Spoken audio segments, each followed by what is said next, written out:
안녕하세요 여러분. 이제 또 다른 영상 요청입니다. 여러분 중 일부는 우리가 죽으면 정확히 무슨 일이 일어나는지 나에게 물었습니다. 이것은 매우 중요한 질문입니다. 우리 모두는 언젠가 죽을 것이기 때문입니다. 실제로 매일 15만 명이 사망하고 있습니다. 언젠가 당신과 나는 그들 중 하나가 될 것입니다. 그러면 이 임시 세계에서 인생의 마지막에 도달하면 어디로 갈 것입니까? 천국에 갈 것이라고 말하는 사람도 있고 지옥에 갈 것이라고 말하는 사람도 있습니다. 어떤 사람들은 당신이 연옥에 갈 것이라고 말합니다. 어떤 사람들은 그렇지 않다고 말합니다. 당신은 잠을 자고 의식을 잃게 될 것입니다. 진실은 무엇입니까? 자, 이 세상에서 우리가 가지고 있는 유일한 진리의 근원, 유일하고 절대적인 진리, 그것이 바로 성경으로 가보겠습니다. 우리가 죽을 때 우리에게 무슨 일이 일어날지에 관해 성경에서 말하는 내용을 살펴보겠습니다. 지금 거기로 가자. 매우 빠르게 제 채널에 처음 오신 것을 환영합니다. 아직 구독하지 않으셨다면 구독을 고려해 보시고 다가오는 동영상을 놓치지 않도록 알림벨도 클릭해 주세요. 이제 여러분은 그리스도인으로서 믿는 자로서 죽음, 즉 우리 자신의 죽음을 기쁨으로 바라보기 때문에 두려워할 필요가 없다는 것을 알아야 합니다. 우리가 이 타락한 세상에서 죽으면 하늘에서 그리스도와 함께 있을 것이며 그러면 더 이상 눈물도 고통도 슬픔도 없을 것임을 알기 때문입니다. 바울은 빌립보서 1장 21절에서 내게 사는 것이 그리스도니 죽는 것도 유익함이라고 말했습니다. 그리고 고린도후서 5장 8절에서 그는 그렇습니다. 담대하여 몸을 떠나 주와 함께 있는 것을 더 좋아하노라고 말합니다. 이 일시적이고 타락한 세상은 우리의 집이 아닙니다. 우리의 집은 주님과 함께 있기 때문에 기쁨으로 기대할 수 있습니다. 이제 우리가 죽는 순간 무슨 일이 일어나는지 살펴보겠습니다.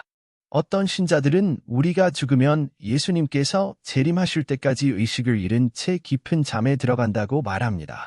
이 교리는 기본적으로 영혼수면, 솔슬리프, 교리라고 불립니다. 이제 이 교리는 실제로 널리 퍼져 있지 않으며 주로 19세기경 영국의 종교개혁파 아나베프티스트와 어빙파에 의해 가르쳤습니다. 그래서 일부 기독교인들은 로마 카톨릭 교회의 신앙인 연옥을 믿습니다. 연옥에서는 여러분의 영혼이 천국에 가기 전에 죄로부터 더욱 정화되기 위해 가장 먼저 가는 곳이 바로 이곳입니다. 그리고 우리가 죽으면 우리 영혼은 즉시 그리스도께로 가고 우리 몸은 땅과 무덤으로 가서 그리스도께서 재림하실 때까지 그곳에 남아있다고 말하는 신자들이 있습니다. 이런 일이 일어나면 우리는 다시 우리의 몸을 받게 되는데 그 몸은 부활한 영원한 몸입니다. 그러면 물론 하나님께서는 새 하늘, 새 땅을 만드실 것이며 그때 우리는 그분과 영원히 함께 살게 될 것입니다. 그러면 불신자들은 어떻습니까? 어떤 사람들은 믿지 않는 사람들이 죽으면 영원히 지옥에 갈 것이라고 말합니다. 어떤 사람들은 그런 일은 일어나지 않을 것이라고 말합니다. 어떤 사람들은 그들이 더 이상 존재하지 않을 것이라고 말합니다. 다른 사람들은 자신의 죄 때문에 한동안 고통을 겪다가 더 이상 존재하지 않게 될 것이라고 말합니다. 이것을 소멸주의 교리라고 하는데 이는 하나님이 그들을 멸절시키고 그들은 더 이상 존재하지 않게 될 것이라는 의미입니다. 그러나 진실은 무엇입니까? 진리는 우리가 경전을 볼 때 드러납니다. 단 한 구절이 아니라 전체 경전을 균형 잡힌 방식으로 볼 때 드러납니다. 이제 먼저 연옥을 살펴보겠습니다. 성경은 연옥에 관해 실제로 무엇을 말하는가? 아무것. 성경은 연옥에 관해 전혀 언급하지 않습니다. 그렇다면 로마 카톨릭 교회는 연옥 교리가 성경에 없다면 어디서 얻습니까? 글쎄요. 첫째로 그들은 전통을 창조했고, 둘째로 그들은 외경에서 그것에 대한 꽤 많은 증거를 발견했습니다. 예를 들어 두 마카베오서 12장 42절부터 45절은 이렇게 말합니다. 유대 군대의 지도자인 유다 마카베오도 한 사람씩 모금하여 은 2000 드라크마에 달하는 금액을 예루살렘으로 보냈습니다. 속죄 제물을 주셨으니 이는 부활로 말미암아 심히 선하고 의롭게 행한 일이니 만일 넘어진 자들이 다시 살아나기를 기다리지 아니하셨더라면 죽은 자를 위하여 기도하는 것이 헛되고 미련하였으리로다. 경건 가운데 자는 자들을 위하여 예비하신 아름다운 상을 바라보셨으니 이는 거룩하고 경건한 생각이니 그러므로 들으라. 죽은 자를 위하여 속죄하사 저희 죄에서 벗어나게 하려 하심이니라. 그래서 여기 두 마카베오서에서 우리는 죽은 자가 용서받을 수 있도록 죽은 자를 위해 기도하고 그들의 죄를 위해 제물을 바치는 것이 괜찮다고 말하는 것을 봅니다. 이는 성경과 대조됩니다. 이것은 성경이 말하는 것이 아니며 외경은 성경과 같은 권위를 갖고 있지 않다는 것을 알아야 합니다. 그것들은 성경의 일부가 아니므로 권위나 진리로 받아들여서는 안 됩니다. 내가 이전에 말했듯이 로마 카톨릭 교회는 그들의 전통 때문에 그리고 여기저기서 외경의 몇 구절을 얻기 때문에 연옥을 믿습니다. 그러나 성경은 이것을 말하지 않으므로 그것은 진리가 아닙니다. 사실 그것은 성경과 대조됩니다. 왜냐하면 당신이 연옥을 믿는다면 사실상 예수님께서 우리 죄를 위해 죽으실 때 십자가에서 행하신 일이 충분하지 않다고 말하는 것이기 때문입니다. 당신은 그리스도만이 우리를 위해 속죄할 수 없다고 말하는 것입니다. 왜냐하면 우리가 두 마카베오서에서 방금 읽은 것처럼 유다가 죽은 자를 위해 제물을 바쳐 속죄, 그리스어로 파이에프설럴렘더 에프설런자이뮤아이오터누 같은 뜻으로 속죄를 뜻함을 하였기 때문입니다. 이는 그리스도께서 홀로 온 세상을 위하여 우리를 위하여 속죄하셨다고 말하기 때문에 성경과 모순됩니다. 요한 1서 2절 1절에 나의 자녀들아 내가 너희에게 이것을 쓰는 것은 너희로 죄를 범하지 않게 하려 함이라. 만일 누가 죄를 범하면 아버지 앞에서 우리에게 대언자가 있으니 곧 의로우신 예수 그리스도시니라. 그는 우리 죄를 위한 화목제물이시요 우리만 죄를 범할 뿐 아니라 우리를 위한 것뿐만 아니라 전 세계 사람들을 위한 것이기도 합니다. 연옥은 우리가 예수님의 구속 사역에 더해야 한다고 가르칩니다. 이것은 성경에 어긋나는 매우 위험하고 거짓된 가르침입니다. 예수님만이 우리가 구원받을 수 있도록 모든 값을 지불하셨습니다. 이것은 성경 전체에 나오는 내용인데 예수님께서 친히 다 이루었다고 말씀하셨습니다. 요한복음 19절 28. 그러므로 연옥에 관한 가르침은 성경에 따르면 사실이 아닙니다. 기본적으로 당신이 죽으면 예수 그리스도의 재림 때까지 무의식적 존재로 들어간다고 말하는 영혼 수면의 가르침이나 교리에 관해서 이제 내가 말했듯이 이 가르침은 실제로 널리 퍼지지는 않습니다. 그것은 19세기의 아나베프티스트, 에너베프티스트, 나어빙파, 어빈자이티즈와 같은 종교개혁 당시 소수의 사람들에 의해서만 가르쳤습니다. 그리고 오늘날에도 이것을 믿는 사람들이 많이 있습니다. 하지만 그 당시에도 존 칼빈, 그의 이름을 그렇게 발음한다면 은이에 반대했습니다. 그러나 실제 질문은 이것이 성경적인가 하는 것입니다. 글쎄요. 사실은 죽은 뒤에 잠을 자는 것에 대해 말하는 구절이 실제로 여러 군데 있다는 것입니다. 사람이 죽으면 자느냐, 잠들느냐 하는 얘기가 있습니다. 이 내용은 데살로니가전서 4장 13절에서 찾을 수 있습니다. 고린도후서 5장 10절, 고린도전서 15장 6절, 누가복음 18, 20, 51, 사도행전 7장 60절, 누가복음 13장 36절, 요한복음 11장 11절, 마태복음 9장 24절, 그리고 마태복음 27장 52절. 그리고 시편 6장 5절과 같이 죽은 사람에게는 의식적 존재가 없다고 말하는 것처럼 보이는 구절도 있습니다. 시편 115편 17절, 전도서 9장 10절, 그리고 이사야 38장 19절. 그러나 성서에서 죽음을 잠이라고 말할 때 그것은 잠이 일시적이듯이 그리스도인에게도 죽음도 일시적일 뿐임을 보여주는 은유적 표현입니다. 자, 영혼 수면을 믿는 분들은 잠시만 기다려주세요. 영혼의 잠을 증명한다고 방금 인용한 시편 115편 17절을 살펴보겠습니다. 한번 보자. 죽은 자들은 여호와를 찬양하지 아니하며 침묵 속에 내려가는 자도 여호와를 찬양하지 못하느니라고 했습니다. 그래서 여기서는 영혼의 잠에 대해 말하는 것처럼 보이지만 우리는 단지 한 구절을 읽고 문자 그대로 받아들일 수는 없습니다. 다음 절인 18절을 계속 읽어보겠습니다. 그리고는 그러나 이제부터 영원까지 여호와를 송축하리로다 라고 말합니다. 우리가 먼저 죽고 오랫동안 의식을 잃은 후에 주님과 함께 있게 될 것이라고 말하는 것이 아닙니다. 아니요, 그런 말은 아닙니다. 영혼의 잠을 증명하는 또 다른 구절은 요한복음 11장 11절을 보겠습니다. 이 말씀을 하신 후에 이르시되 우리 친구 나사로가 잠들었으니 내가 깨우리라 하시니라. 예수께서는 여기서 나사로의 영혼이 자고 있다고 말씀하지 않으셨고 성경의 다른 어떤 구절에서도 영혼이 의식을 잃었다고 말하지 않으셨습니다. 예수께서는 나사로가 잠들었다고만 말씀하셨고 제자들이 예수께서 문자 그대로 말씀하시는 줄로 알았을 때 예수께서는 아니요, 죽었느니라 라고 말씀하셨습니다. 제자들이 그에게 말했습니다. 주님, 잠들었으면 나았을 것입니다. 예수께서는 그의 죽음을 가리켜 말씀하셨으나 그들은 잠들어 쉬시겠다는 말씀인 줄로 생각하였더라. 그러자 예수께서는 나사로가 죽었다고 분명히 말씀하셨습니다. 영혼의 잠을 증명하는 다른 구절들도 마찬가지다. 성경이 죽음을 잠자는 것이라고 말할 때 그것은 단지 비유적인 표현일 뿐입니다. 왜냐하면 우리의 몸은 땅에 남아있고 우리의 영혼은 예수 그리스도와 함께 있을 것이기 때문입니다. 우리의 육신은 흙으로 돌아갈 것입니다. 창세기 3장 19절에 내가 땅으로 돌아갈 때까지 얼굴에 땀을 흘려야 식물을 먹으리니 거기서 내가 취함을 입었음이라 너는 흙이니 흙으로 돌아갈 것이니라 고 했습니다. 그러나 성경은 우리의 겸손한 몸이 부활할 때 예수님과 같을 것이라고 말합니다. 빌립보서 3장 20절에 우리의 시민권은 하늘에 있는지라 거기로서 구원하는 자 곧 주 예수 그리스도를 기다리노니 그가 그 권능으로 우리의 낮은 몸을 자기 영광의 몸의 형체와 같이 변케 하시리라 고 했습니다. 모든 것을 자기에게 복종시키다 하나님께서는 우리의 비천한 몸을 신령한 몸으로 변화시켜 예수 그리스도와 함께 영원히 살게 하실 것입니다. 그분은 재림 때 이 일을 하실 것입니다. 그리고 이제 죽으면 어떻게 되나요? 연옥에 가지 않거나 잠을 자지 않으면 영혼은 어떻게 됩니까?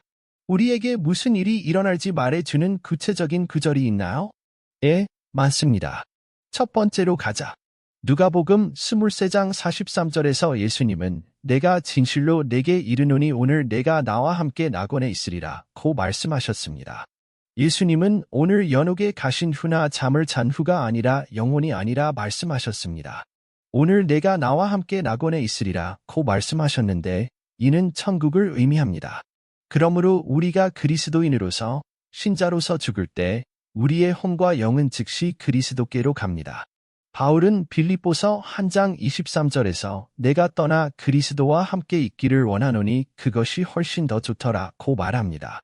또 바울은 그리스도께서 재림하실 때까지 떠나서 연옥에 있거나 잠자는 것이 자신의 소망이라고 말하지 않았습니다. 그는 그렇게 말하지 않았습니다. 그는 자신의 소망이 떠나서 그리스도와 함께 있는 것이라고 말했습니다. 고린도후서 5절 8절에서는 우리는 담대하여 몸을 떠나 주와 함께 있는 것을 더 좋아하노라 고 말합니다. 그러므로 당신이 죽으면 당신의 영혼, 즉 영은 몸에서 떠나게 되며 당신이 무덤에서 무의식적으로 잠을 자는 동안에는 몸 안에 있지 않게 됩니다. 그는 육신을 떠나 있지 않고 연옥에 있는 것이 아니라 주님과 함께 하늘에 있습니다. 히브리서 12절 22절에 그러나 너희가 잃은 것은 시온산과 살아계신 하나님의 성과 하늘의 예루살렘과 기념하는 천만 천사와 하늘에 기록된 장자들의 총회와 만물이신 하나님께와 라고 했습니다. 모든 사람을 심판하시고 온전하게 된 의인의 영들에게 있느니라. 그래서 기본적으로 그것은 이미 천국에 있는 신자들을 말하는 것입니다. 그리고 이 장 전체를 읽어보면 우리가 하나님께 예배하러 오는 것은 단지 하나님 앞에서만이 아니라 천사들 앞에서 그리고 온전케 된 의인의 영 앞에서라는 것을 알 수 있습니다.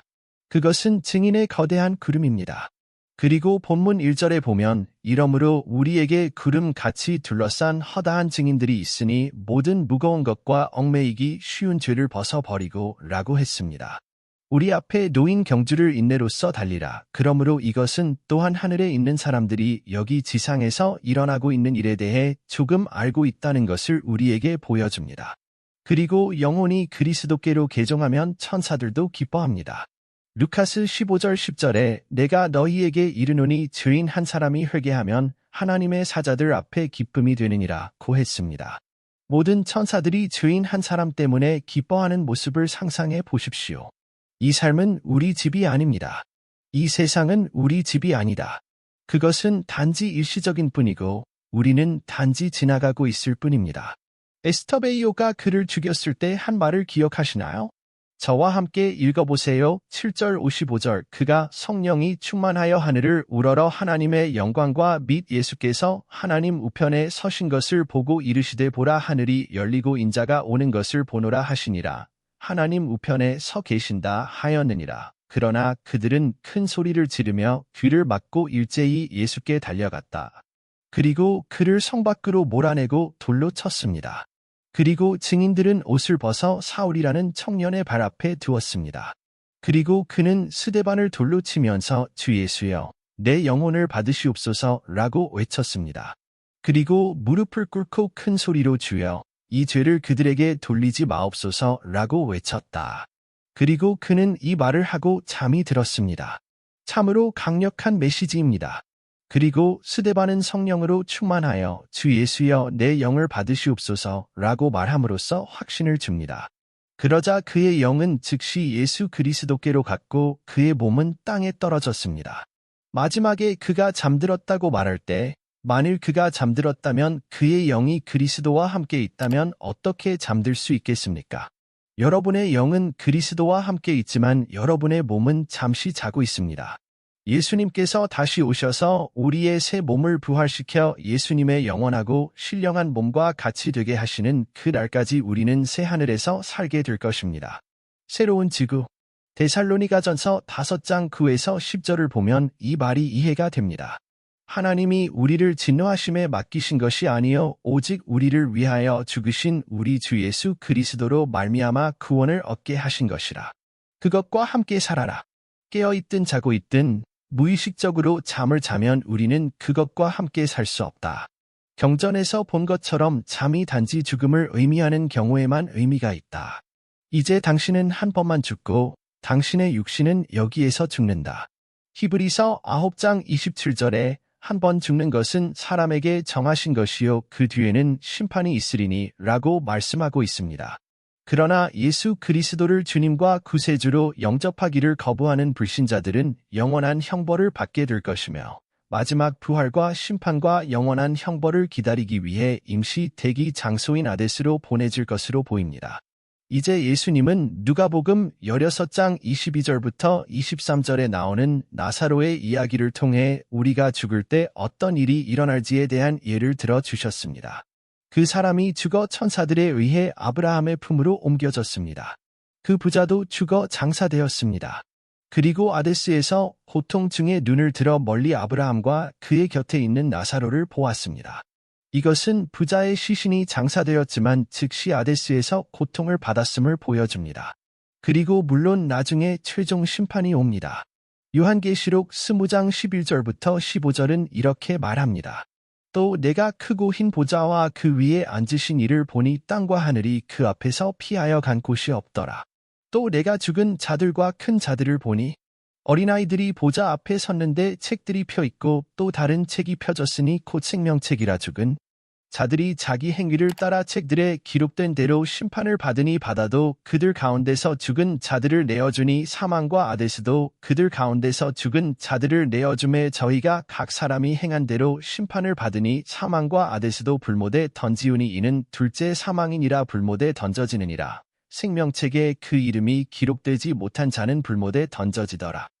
요한계시록 21장 1에서 3절에 또 내가 새 하늘과 새 땅을 보니 처음 하늘과 처음 땅이 없어졌고 바다도 다시 있지 않더라. 또 내가 보니 거룩한 성 곧 새 예루살렘은 하나님이 하늘에서 내려오나니 그 예비한 것이 신부가 그 남편을 위하여 단장한 것 같더라. 내가 들으니 보좌에서 큰 음성이 나서 이르되 보라 하나님의 장막이 사람들과 함께 있음에 하나님이 저희와 함께 거하시리니 저희가 하나님의 백성이 되고 하나님이 친히 그들과 함께 계시며 그들의 하나님이 되시리라. 아, 이걸 보고 시도해보고 싶어요.